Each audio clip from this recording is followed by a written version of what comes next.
In the meantime, there's been plenty of focus in recent weeks on the powers recently granted to the Electricity Minister Kgosientsho Ramokgopa and whether they will allow him to put an end to the rolling power cuts in the country for good. Professor Swilling from Stellenbosch University's Centre for Sustainable Transitions recently wrote about the issue in the Daily Maverick and joins us tonight to talk more, Prof, about your thoughts on the matter. A very good evening to you. Grateful for your time. You've spoken in your piece about an obsession with whether the Electricity Minister has been empowered and empowered enough. I wonder if it's a healthy and helpful obsession. Well, it's not always a helpful obsession because we think that if he has powers, he's going to be able to solve the problem. A lot depends on what you think the problem is. I think the problem is the lack of a political settlement and policy coherence over the last 20 years between key ANC factions and key elements of the state bureaucracy. And if he is well placed, actually, to once and for all build that coalition and that political settlement between key players so that we have coherence and a clear focus on the direction in the future. And I'm not sure he actually needs all that many powers in order to be able to do that. Let's talk then about where exactly policy on the issue of electricity and Eskom in the country is most incoherent and how that may disadvantage the Electricity Minister and any efforts by himself and the team to try and resolve the crisis currently? Well, interestingly enough, there's a whole range of policies that have been approved by Cabinet, including the Integrated Resource Plan, the Just Energy Transition Plan, the Low Emissions Development Strategy, the the nationally determined contribution to the UNFCCC process, and so on and so forth, all of which together commit South Africa to energy security and net zero by 2050. In other words, commit South Africa to becoming part of the global energy transition underway. And yet, we have our Minister for Mineral Resources and Energy continuously underplaying the significance of renewables, emphasizing the importance of coal, or what he calls clean coal, as well as nuclear solutions like small modular reactors. And those positions are out of line with the mainstream globally and out of line with the mainstream within the South African context. So he's talking about the Integrated Resource Plan, which we can expect to come out in June or July. And a lot of the prediction for what that's going to contain is that it's going to go up against the consensus that has been built up. With that in mind, then, is the Electricity Minister really in charge of efforts to deal with this crisis? No, he isn't. I mean, he never really has been, because you have another minister, Avim Gordhan, Minister of Public Enterprises, who's in charge of Eskom, and you have Gwede Mantashe as the Minister for Mineral Resources and Energy in charge of energy planning and policy. And now we have a third minister who is responsible for ending load shedding on behalf of the president.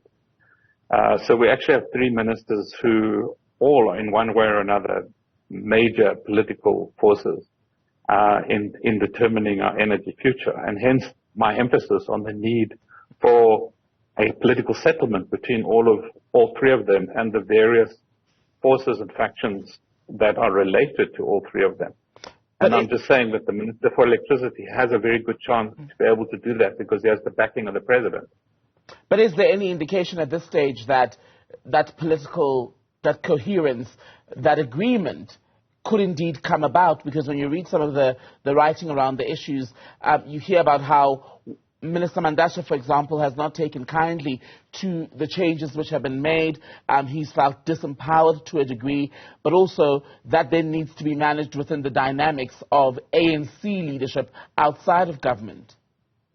Yeah, but that's exactly my point. By giving some more powers to the Minister for Electricity is not necessarily going to solve that problem, because after all, Gwede Mantashe is also chairperson of the party, the governing party. So it's a political issue and needs to be these tensions and dynamics need to be resolved politically. But there are positive signs. For example, the Minister of Electricity is very honest about the problems facing the power stations as causes of load shedding. He went around, he looked at the power stations, said they're in trouble, we need a lot of money to fix them. Whereas previously the Minister for Mineral Resources and Energy has tended to say there's plenty of electricity on the grid. Eskom just needs to switch them on. And that really wasn't an accurate reflection of the technical reality. So for the first time now, we have a powerful minister responsible for energy, ending load shedding, saying, actually, we have problems. And we don't necessarily have the finance to fix them. We have to think of other solutions, such as renewables, energy efficiency, and all the other measures that he has been talking about, which are all very positive. And if you can build consensus around those, we actually do have we could look forward to a more positive outcome. I wonder if there should be a silencing, perhaps, of some of the voices on the issue, because when members of cabinet present different ideas so publicly and appear so committed to whatever they're pushing, be it sticking with coal a little while longer, be it a more aggressive march towards renewables or the introduction thereof, it leaves South Africans who just want to get out of the situation confused, as you were saying, about the policy position. Yeah, it does confuse South Africans, but silencing in our very noisy democracy doesn't really work. Every South African thinks they're the president. So I think the only way we really resolve these kinds of differences is give value to the process of facilitating agreements rather than fighting for positions from separate corners. And the only point that I'm making is that the Minister of Electricity, with the backing of the President, is potentially well positioned to develop, to mobilize the skills that he does have, to facilitate a political agreement between the big heavyweights who have traditionally been at odds with each other. So it's a potential. It still needs to be realized. He's saying the right things. I'm not sure how much support he has amongst those who think that they have a right to continue to extract rent through legal and illegal means. But hopefully the national interest is going to start to prevail, and we can have a politics of the national interest rather than a politics of positioning and fragmentation. Is President Ramaphosa, whom you say has given his backing quite clearly to the electricity minister, is he playing enough of a role in protecting and ensuring that ultimately it is the public interest, the national interest, which prevails in all of this? Well, don't forget, it was the ANC conference in December last year that mandated him to end load shedding. And when he announced the position of the Minister of Electricity, which surprised everybody, he went off script and said, I need help to do this. And so one would have expected him to play a much stronger role in backing up the Minister of Electricity in the building of the political settlement and policy coherence that we need. And I'm not sure that he has played that role. You're right. He has to transcend being the president of the ANC to being the president of the country in order to put the national interest first, which might at times mean going up against the ANC.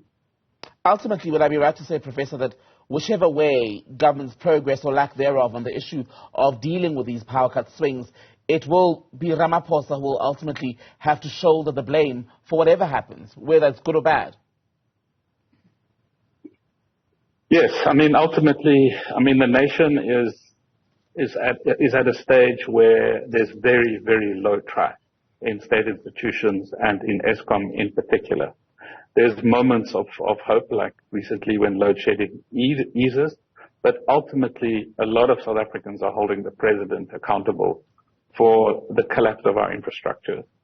And in many ways, what we are seeing in the collapse of these infrastructures all around us, water, electricity, roads, etc., is got to do with the weakness of state capacity, which was hollowed out during the state capture years.